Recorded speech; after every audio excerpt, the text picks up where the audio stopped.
Neskatoties uz skeptiski noskaņoto Latvijas rallija fanu prognozēm, ka attīstībai Latvijas rallija čempionātā šogad pienācis gals, viss notiek ar pilnu jaudu.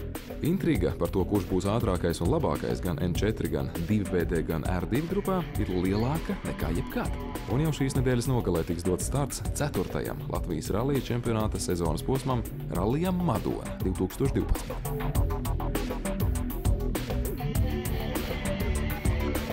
Līdzīgi kā pērn, šī posma organizatori un atbalstītāji skatītājiem ir sarūpējuši patīkamu pārsteigumu. Rallijs Madona šogad būs ļoti ātrs, ar sarežģītiem līkumiem un ar mainīgu ceļu segumu. Rallijs Madona norisinās no 14. līdz 19. jūnijam, pirmā diena norisinās no 14. līdz 16. jūnijam un otrā diena norisinās no 17. līdz 19. jūnijam.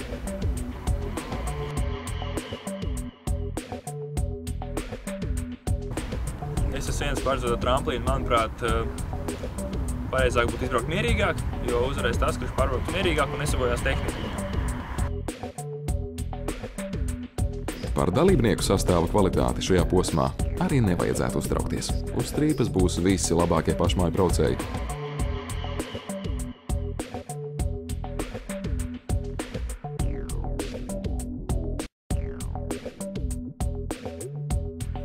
Grāvjiem ir vāki un koki ir no gumijas.